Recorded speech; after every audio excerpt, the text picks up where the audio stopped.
What's up guys, Everything Apple Pro here, and round two, this time water. Let's go ahead and see the Samsung Galaxy S9, how it stacks up to the iPhone 10 when it comes to water pressure, resistance, depth basically in a chamber, and then a more of a real world environment test. So the Samsung Galaxy S9 retains the IP68 water resistance rating of the Samsung Galaxy S8. No change there officially, but who knows, there could be something different, thicker seals, something inside that has changed because this thing is 0.4 millimeters thicker versus the Samsung Galaxy S8, and there's definitely room in there for some improvement, hopefully.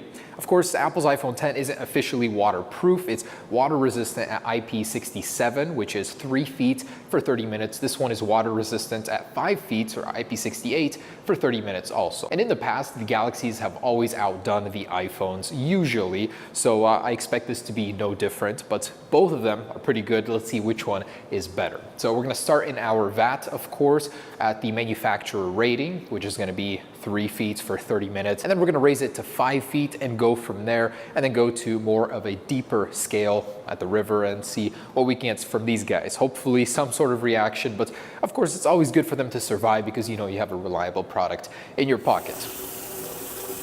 Check out the new setup, by the way. Come over here. We got the Sony a7R III. We got the new small HD focus. It is so beautiful. I love it. Changing the way I film completely, so I thought that was super cool. So again, I say this every time for the people that ask me, this does work out to be the same pressure as in a swimming pool. That's the same depth. It's basically the amount of water stacked versus the amount of water overall. So this is the same pressure you'd get at the bottom of a 3-foot pool. And here they go. Now start the timer as soon as I tell you, as soon as it hits the water. They have been submerged. Both of them are now at a depth of 1 meter.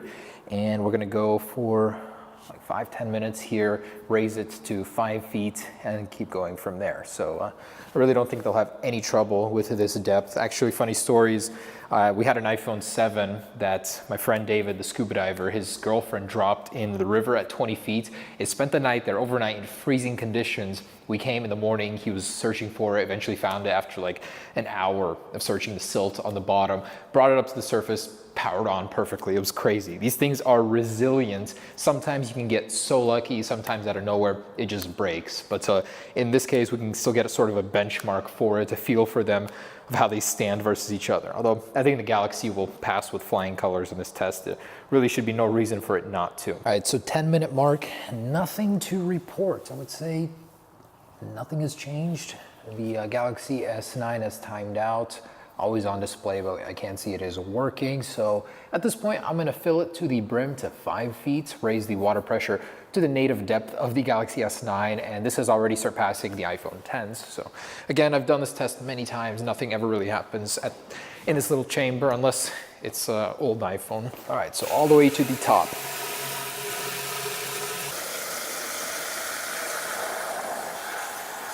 All right, that is to the brim.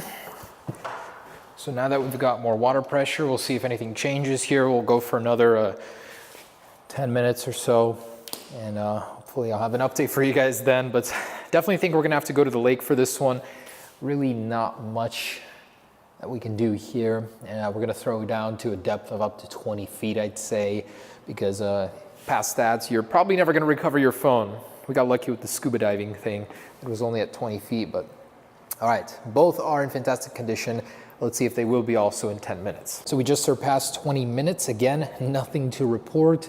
From the back, you can see that there are bubbles around it. I looked at the cameras, no moisture in there.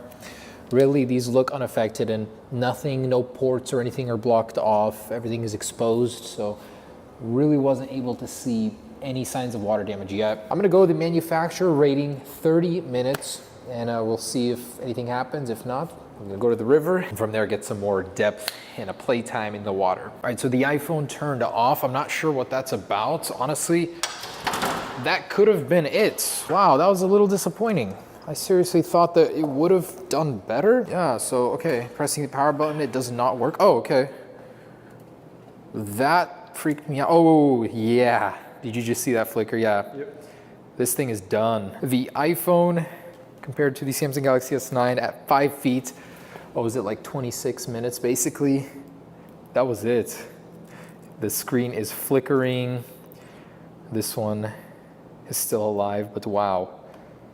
I seriously can't believe that. So let me try and get as much water as I can out, but you can see that it is gone. I mean, water has permeated the seal. It has got in somehow. Wow, I am so disappointed right now. So Galaxy S9, as expected, did survive. And the iPhone, unfortunately, oh, it has a noise. So the screen is intermittently turning off and on here. So otherwise, the Galaxy, I'm gonna go ahead and test out the charging port, dry it out real quick, see if it's still functioning as it should. But you know, basically, if you want to use your phone around the water, have more protection just in case something happens, this is the phone to go with. All right, first off, let's see if it'll charge. It might not because there's still a little bit of moisture, but it is charging. So I'm able to get it to charge. Wow, that sounds perfect. Functioning. And by the way, stereo speakers sound great on this thing. Yeah, so volume is working, all the ports are working. This thing has survived.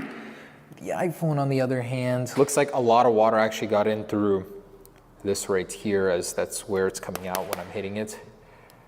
So around here is the breaking point of the iPhone. Let's go ahead and go down to the river anyways with the S9 and see if the water down there can finally get to it once you start moving it around a little bit, sinking it to a little bit of a lower pressure. All right guys, back at it. Lots of construction going on, but let's do what we came here for. We're gonna sink this thing to 10 feet at first in our little contraption. So 10 feet, spend a little time under there, gonna go deeper to 20, see what happens. iPhone, meanwhile, still working, surprisingly. So I emptied the water, and besides the lines, still usable. All right, in it goes, some padding so doesn't get too scratched up in here. Otherwise, we got holes everywhere. The top, let's go to a depth of 10 feet here. 10-foot mark. I've been using this contraption for years. All right. Look at how deep this is actually. You can actually see it. The water's kind of clear today. And let's go for 5 minutes, see what happens at 10 feet. All right, 5 minutes. And we are good for the first look. A lot of water in there. Let's see what we got. Oh, I can see the phone is on. That's already a good sign.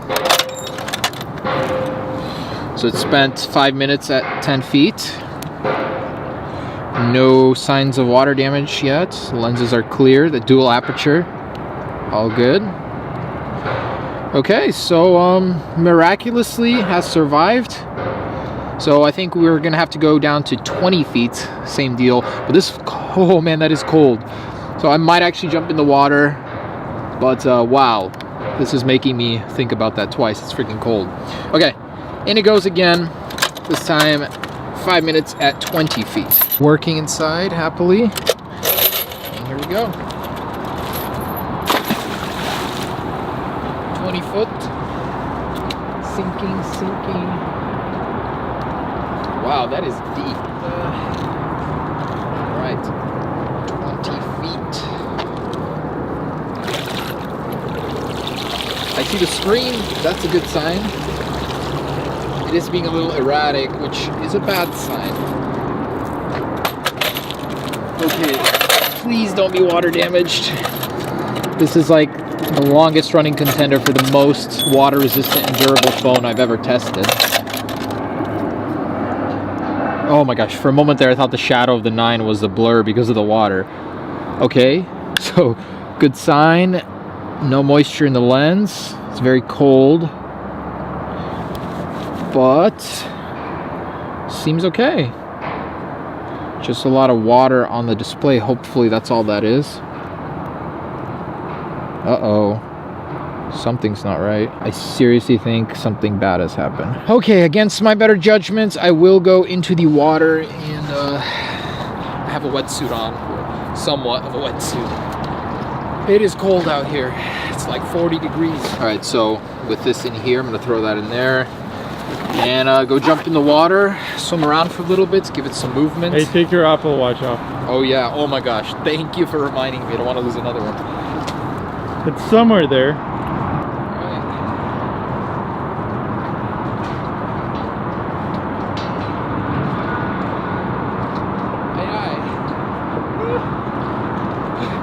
I doing?